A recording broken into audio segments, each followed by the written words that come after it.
Okay. It is Wednesday. Hey, everybody. Hey, NJ and Color Fam. This is Tevra. Um, getting ready to get started for today. We're going to have a great conversation. Thank you guys for joining us. And if you're watching this live, happy Wednesday. Yeah, this is a great day. It's a beautiful week. And we want to go ahead and get started with some great conversation. The theme for today is ladies first, because we have some ladies who are first in what they're doing, what they're trying to accomplish, what they have accomplished here in North Jersey. And we just want to celebrate that and introduce you to people that you should know. Um, a few housekeeping things before we get started. So, for one, our fifth annual back to school drive is on now. So, we've been at this for 5 years. Started from the bottom, now we're here, I guess, but we're getting a late start, but better late than never. We are working on supporting several different organizations in our area. So, we have the Never Alone Again Resource Center. They have their clients who are children who are displaced, who are in crisis situations that they're not ready for school. They're not able to have all of the things to get them ready for the school year. So we're trying to help them out. We're helping with kids in the POP program. We're also this year we're helping with the kids in Head Start. So those of you who are familiar with Head Start, that is a program for young children in low-income communities to have access to education, childcare, etc. So we're helping some of those kids through Greater Bergen Community Action in Hackensack. And then we are going to be supporting a few schools and children in schools in a few schools in Montclair, New Jersey. So thank you to all of our community partners, the organizations that have signed on to support us in this are fantastic. My partner in giving and in crime, Shantae Glover Jones of Having Our Say, Tammy Felton of the Tammy Felton State Farm Agency, amazing. Coffee and Cornbread, Monique and Monica out there in Montclair, we love them and they're helping us out. The Hadnout Foundation, let me not miss anybody. Crystal Burns, real estate agent, luxury real estate for Manhattan and North Jersey. She's helping us out with this. And the Remember the 400 crew, thank you so much. And let me make sure I haven't forgotten anybody. But in the meantime, there is a link in, well, you can go to njandcolor.com and the link is right there. You just click on the very first button. You can go ahead and give through our Amazon list. You can give in person at the places listed on the flyer, and you can help out. So basically, this is just the community saying we want to help, and when we all put our resources together, we can do these things in a very big way. So let's all chip in. We have items on the list for any budget. You don't have to give a big donation, even if you just get a notebook. That's a notebook that can go to help a kid have a better school year. So that's all I'm going to say about that. We have some other announcements coming up. We're going to be doing an open house, our very first open house event at Realistic Beauty. We're going to talk about that in a little bit. That's on Saturday. So you're going to see us out there celebrating Black Business for Black Business Month at a Black-owned business in Teaneck. So with that, we're going to go ahead and get started. I'm going to bring on Pastor Reverend Dr. Donna Owusu. Let me get her on here. Ansah. And we are going to, a little too soon for you, Latoya. But hey, girl. Hold on, let me get this together.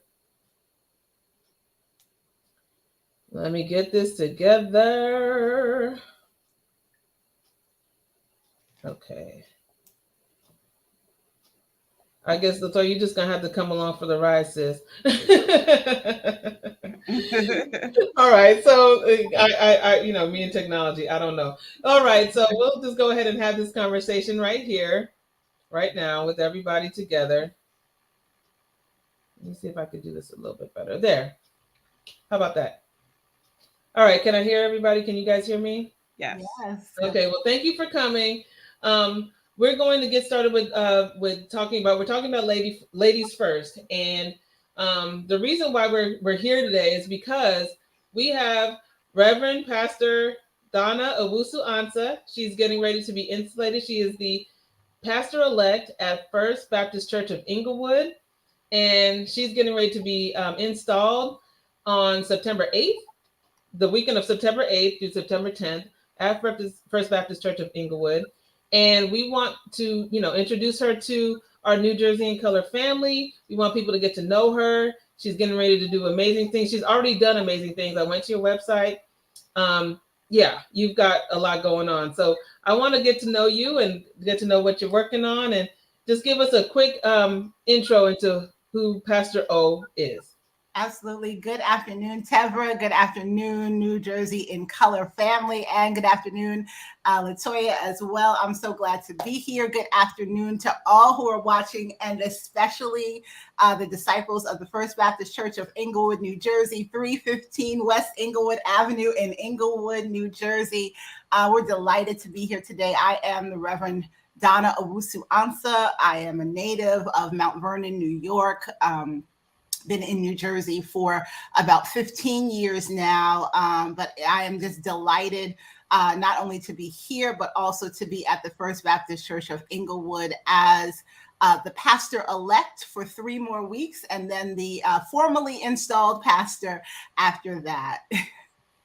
So tell us about your journey. I know you have not always been a reverend. You have not always been a pastor. You have a really interesting story. So we want to know more about your backstory. How did you go from here? Well, now you're here, but you're getting ready to be installed as pastor. But how did you get here? Yeah, absolutely. So I am an artist by training.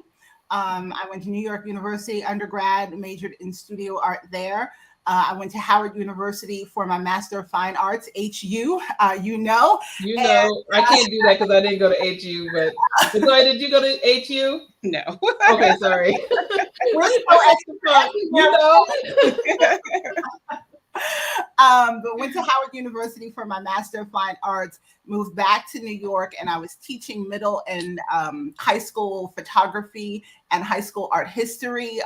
Was very happy and contented in my career. At the same time, I grew up in the church. I actually grew up at the Bethesda Baptist Church of New Rochelle, New York. That was my home church.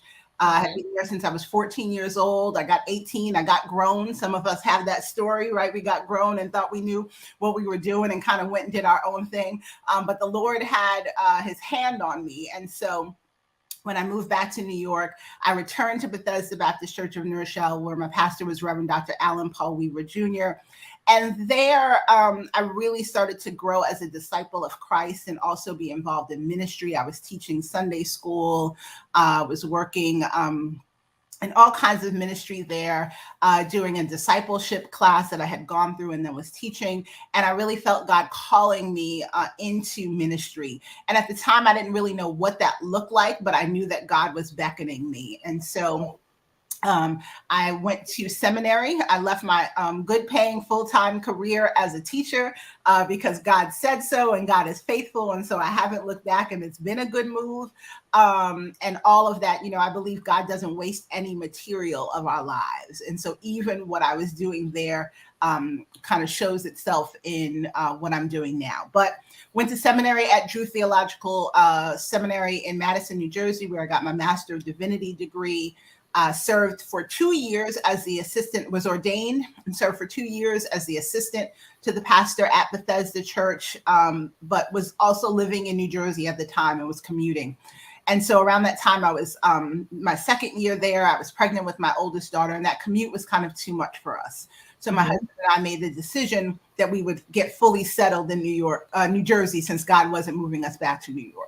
And so from there, we went to New Hope Baptist Church in Metuchen with Reverend Dr. Ronald L. Owens, who was our pastor, and served there in ministry in a number of ways. And while there was also, I had the sense that God was calling me to the pastorate, but was sending out my resume, and no one was biting, right?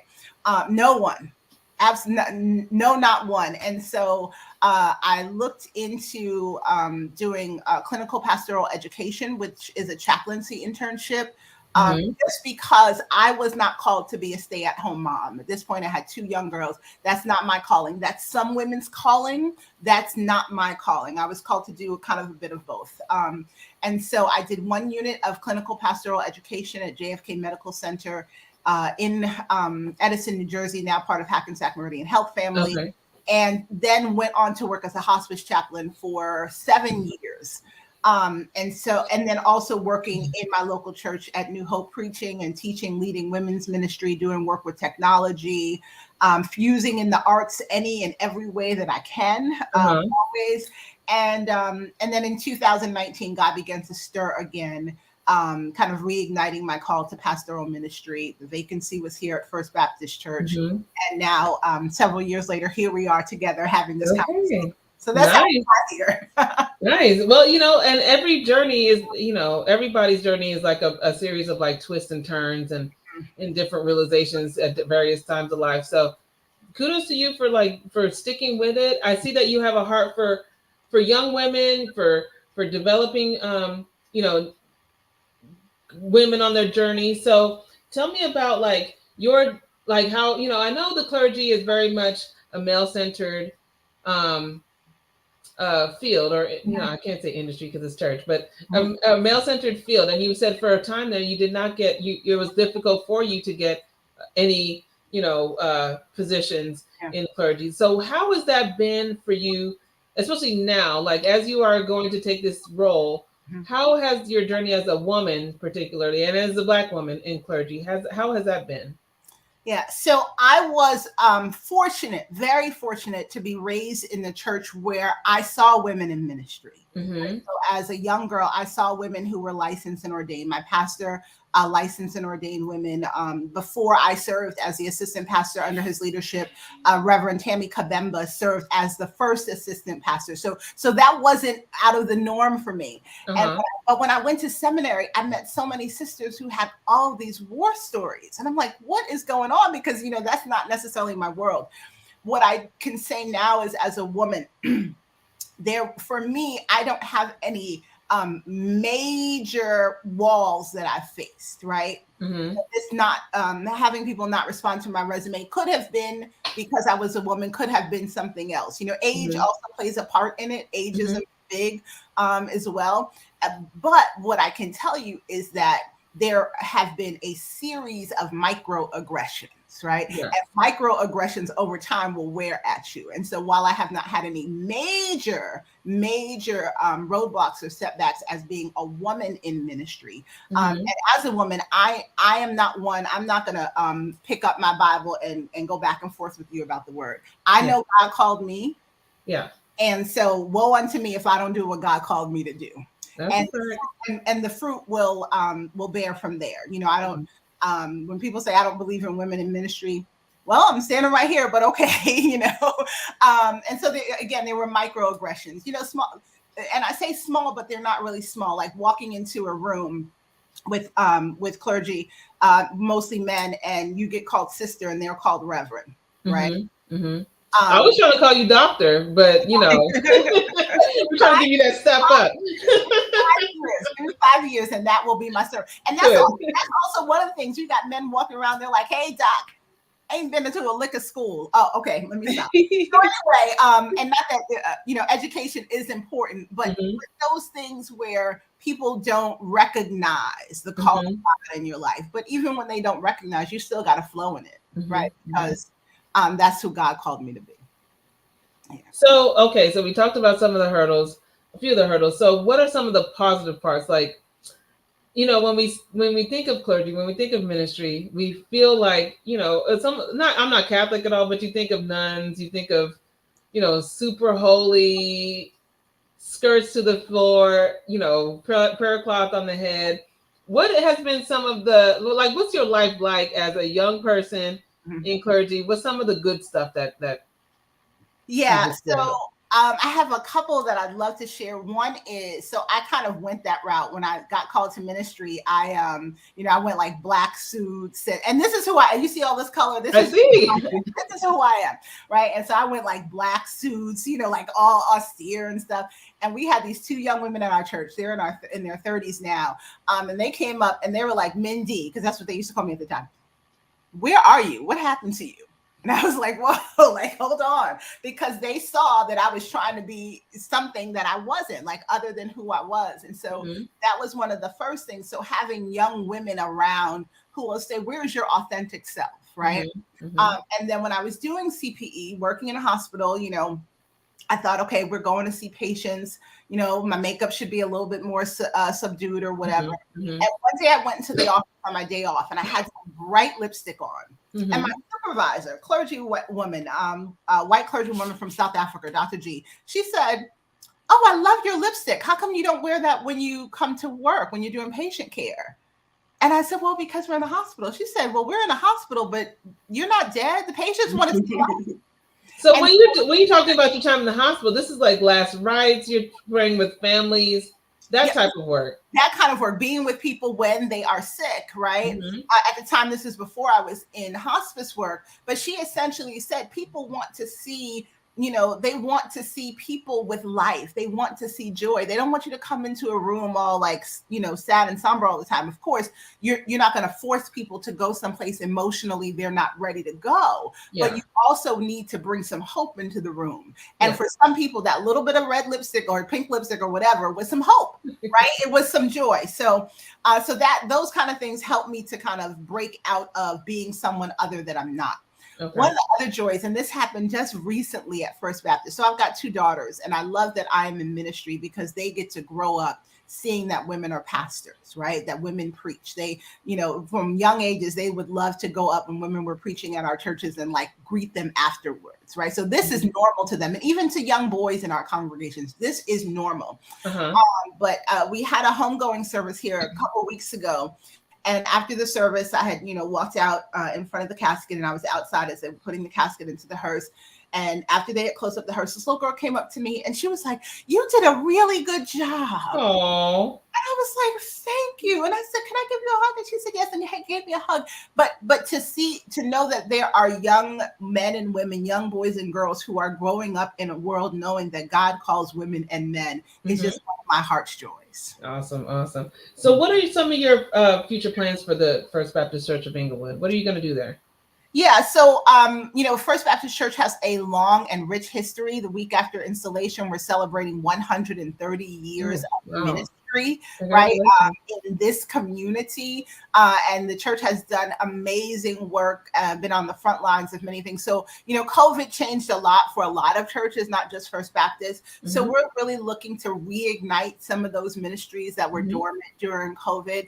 We're looking to do some work to attract young people, to attract men. I mean, everyone, right? Every church is not for everyone, but God has people for our church, and we are the church for some people. So we're really just looking to grow. We're looking to grow spiritually in these times. You've got to have an anchor, right? Your anchor has to hold fast in the Lord, because, you know, when you look around, turn on the news, you really could become hopeless. And so you know, so those are some of the things that we're looking forward to partnering with and in the community, right? And so those are some of the things. And then we've got this great space here, and I'm just excited about the possibilities that are in this space here, the kinds of ministry that we can do to impact the community. So you talk about the community. Englewood has a lot going on at any given time. What are your plans for First Baptist Church's impact on the greater community of Englewood? You have the Fourth Ward. You have all of these different, it's almost like a tale of 2 cities in Englewood in many aspects. So how do you plan to make an impact on the greater community around your area? Yeah, so that's a great question. So civil rights activist, educator Nannie Helen Burroughs once said that no church should be allowed to stay in a community where it does not positively improve community life, right? Why are you here?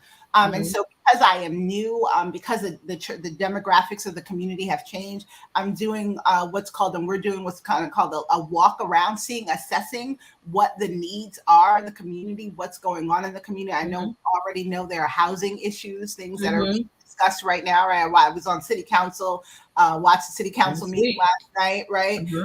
And so just seeing what the needs are, because sometimes churches will come up with programming and never listen to what the community actually needs, right? So really we're in this phase. I'm in this phase of immersing myself in the community, getting to know people, the leaders in the community, and then figuring out how we can best be involved in the work here.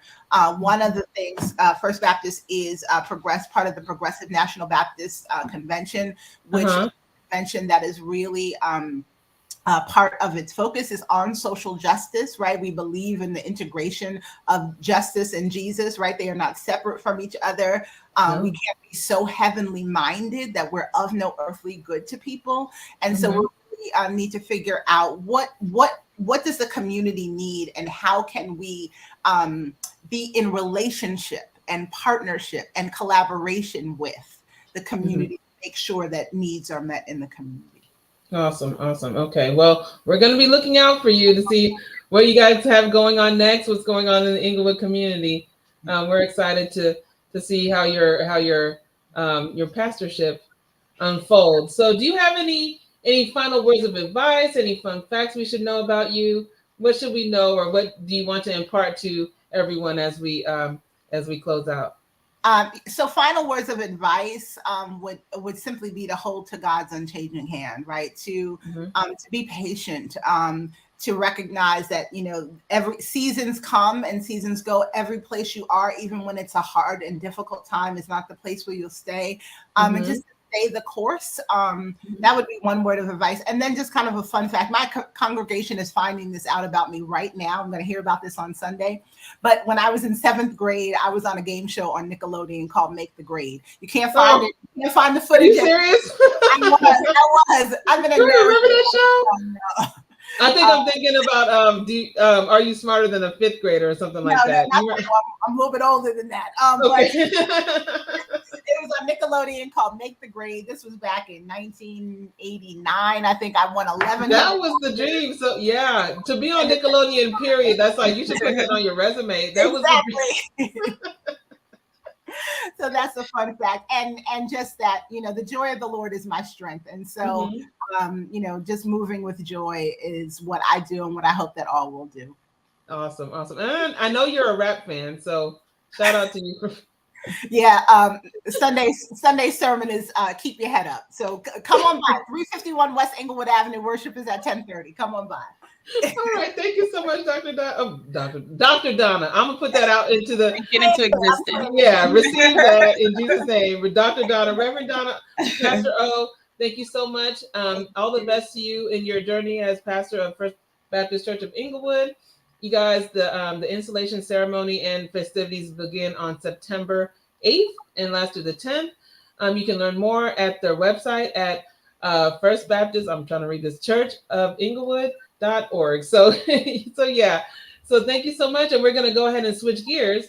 You're welcome to stay with us, or you're welcome to hop off. Either way, but we're gonna hop on to our Black Business Month. There we go. So we're talking about Black Business Month, and Latoya, thank you so much for joining me today. Thank you for sitting through my various technical difficulties. But no problem. Thanks for having me. Yeah, no. So here's the thing. So Latoya has been just a welcome addition to the NJ and Color family. She supported us during our ugly sweater party. They had wigs and hair things out at our event, and I just have like a special affinity for Latoya and what she's doing here in the area. So give us a bio or a quick rundown of who you are and what you do in Teaneck and in North Jersey. Sure. My name is Latoya Knighton. I am the owner of Realistic Beauty. We're located at 412 Cedar Lane in Teaneck, New Jersey. I am born and raised in Paterson, New Jersey. Hey. So although my business is in Teaneck, my roots are in Paterson. Shout out to all the great people. I was just in Paterson on Saturday. I am a mom, an entrepreneur. I have a career. I've been working in the pharmaceutical industry for the last 18 years. Mm-hmm. So it's been quite a journey juggling both a full-time career and entrepreneurship. But I love it. It's a good opportunity. I am passionate about my community and building generational wealth. And I'm hoping Realistic Beauty is the first of many throughout my entrepreneurial journey. So from Paterson to pharmaceuticals to beauty supply, that is like. So with you owning this business and also having a full-time job, I know for myself, the entrepreneurship journey has been a struggle. And I'm, like kind of considering, should I get back into, at least a part-time situation? I'm not sure what I'm going to do, but just tell me about, like, how do you manage having a full-time job and also owning an actual brick and mortar retail business at the same time? So it's difficult, and you and I have had many of conversations about this, right? It's a struggle. I've always known I wanted to be an entrepreneur. So I knew it was going to be difficult. I didn't know it was going to be as difficult. As I said, I have a full-time job, so I rely very heavily on my employees. I schlep around 2 laptops all day, every day, my work laptop and my business laptop. But it's a struggle. And, everyone talks about the great part of being an entrepreneur. Nobody talks about the struggles and the challenges. So it is a struggle with trying to keep employees. It's retail, right? So the turnover is huge. So that's been a challenge. But I do have people that step in. I have family members that help me. Shout out to my family, my village, the folks that always support me and step in when I need them. I am fortunate in that I do get to work from home a couple days a week. So after I turn off my work laptop, I turn on my business laptop and I'm in my store. I'm in my back office and I'm working. Yeah. So it's challenging. It has been a challenge. We opened during the pandemic, so it's just been one thing after another. But it is rewarding. I see the big picture. When times get difficult, I remember my why. Like I said, I am passionate about my community. So one of the reasons I started this business is because between myself and my daughter and my mom and my sisters and other family members, we spend so much money on our hair and hair care products. And you walk into beauty supply stores and we're not represented. We put a lot of money into this multi-billion-dollar industry, and we are not represented as owners of beauty supply stores. So that was one of the things I wanted to do for my community. I wanted to have representation. I wanted to be a different type of beauty supply store. I wanted our customers to be able to walk in and relate to the folks that are behind the counter and not just trying to throw products at them. They could relate to the hair struggle. They could recommend products because they've used it, or their cousins or their friends have used it. So it's challenging, but I'm looking at the end goal, right? And that's what keeps me motivated. Awesome. So quick side story. I went to was visiting Florida and was with my best friend, and she had to get some hair for her daughter to get braided. So she takes me to this beauty supply, and this thing was as big as like a Home Depot. It was this massive building. A beauty man. I don't even know what the name of it is, but it was a huge. It's mega like stores. Target. Yes. And y'all bear with me. I have a cold. And it was just wall to wall stuff for us. And so I'm looking around, and I'm kind of getting mad as I walk the aisle, like how you get like your temperature, because I know we don't own this. Yes. And the icing on the cake was the ownership for whoever is walking out, and it just made me so furious because this place was like, if you're a hair girl, it's like heaven, but also this is all products geared to us by people who don't look like us, who you have to go through like a metal detector, you have to do all these things. Wow. Because it's for us, and it's like, it's frustrating. So to see that you're having your own business and having your own beauty supply, you have the hairs that we need, you have the supplies that we need. Now let me to ask you this though, because I know that vendors and different things, that could be a challenge to get like the certain products or the number of products on your shelves. How is that process for you, and how do you navigate that being a Black woman in this industry? So it could be challenging. I'm very fortunate in that the vendors that I do have today, I have really good relationships with them. but that's not everybody's experience. I am a part of a Facebook group with other Black-owned store owners, and everyone has different experiences. But for the most part, it's a struggle for smaller businesses because some of our vendors require us to have a very large minimum order amount in order to do business with them. Okay. As a small business owner, I can't spend $30,000 to $50,000 with one vendor. I need to spread my finances across multiple vendors. So I can't give you $30,000 just to open up an account with you because that's just not feasible. Yeah. So there are barriers like that where, some of the vendors require you to have really high order minimums that are just unrealistic for small businesses. And there are challenges where some vendors just won't do business with you at all. I hear horror stories all the time. It happened to me once where one prospective vendor asked me if I was of a certain descent. And I thought that was rather strange in 2023, but it happens. And when that happens, you just move on. One of the things I do like to do is educate our customers, because if our customers are coming in looking for company XYZ, and I don't have an account with company XYZ, I have to go to a distributor to get that product for you.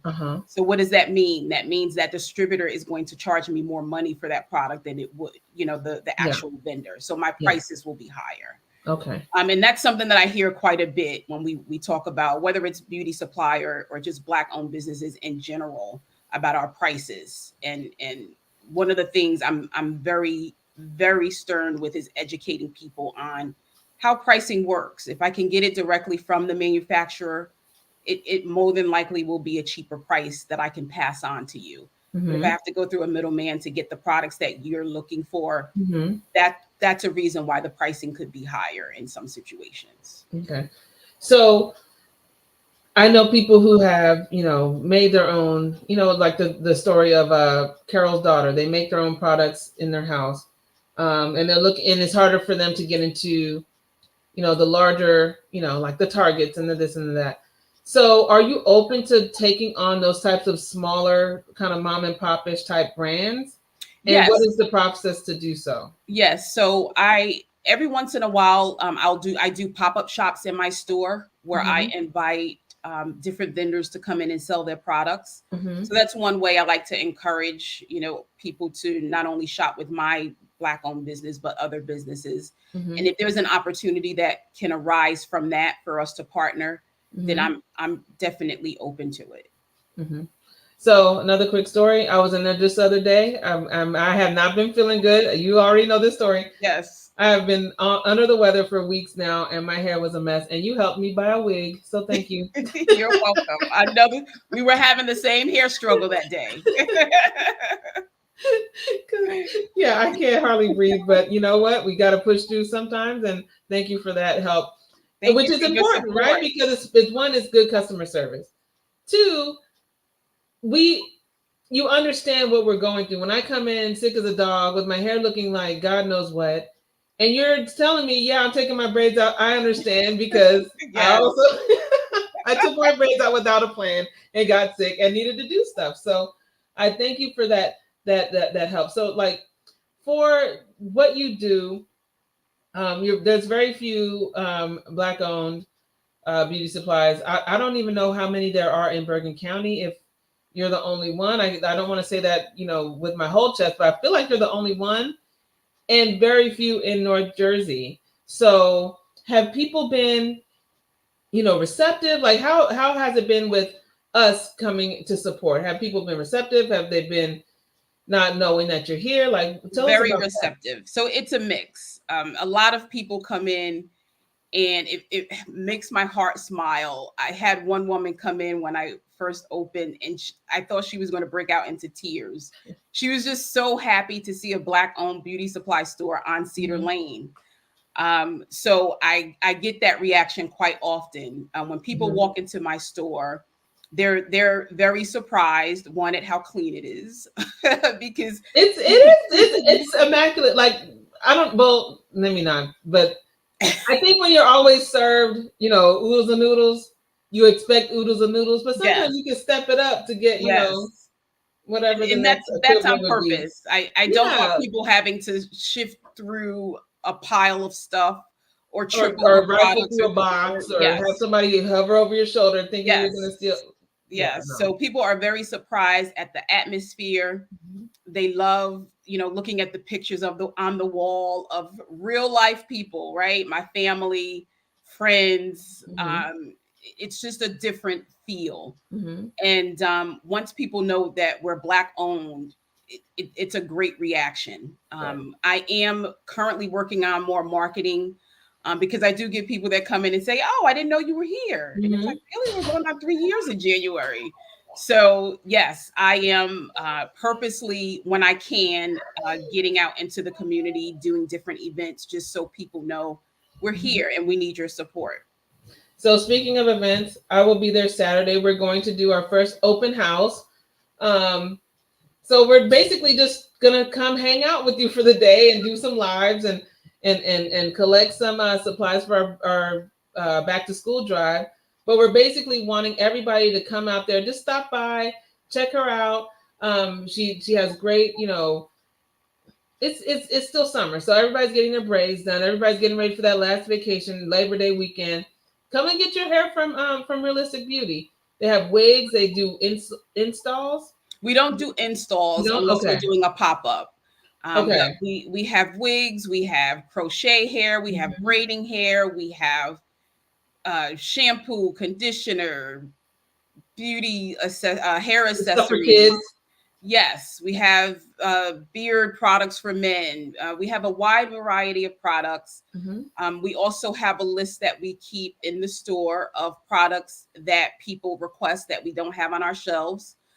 We've grown quite a bit in our inventory since we first opened, and we continue to grow. So let us know the things that you're looking for. You know, stop by, give us a call, send us, you know, DM us. Just let us know what products that you absolutely love that we should have in the store. Awesome. So we'll be there on Saturday. We're gonna come hang out. Stop by. You just, you know, pull right up. We'll be right inside. Yeah, and bring a notebook or 2 or 5 or 10 and some pencils and donate to our school supplies drive. But the focus is to get to know Latoya and Realistic Beauty. I hope you guys, you know, even if it's not on Saturday, just go in there, check her out. She has so many great things. Like I said, I bought a wig. I have hair. Y'all see my hair, but sometimes I just can't be bothered with combing, and I'm just trying to get my breathing together so I could be functional. So. But it's true customer service. Everybody, even when you're not there, and I'll tell you this, you know, because you're the boss. Even when you're not there, everybody that I've had at the register, they've been so helpful and so nice.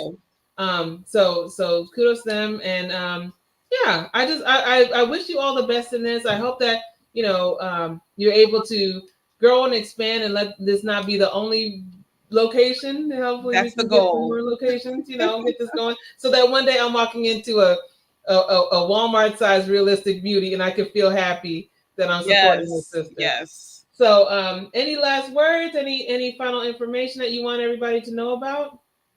I would just say, you know, as far as being an entrepreneur, it is challenging but rewarding. So I would say whatever it is you want to do, you know, set your mind to it and do it.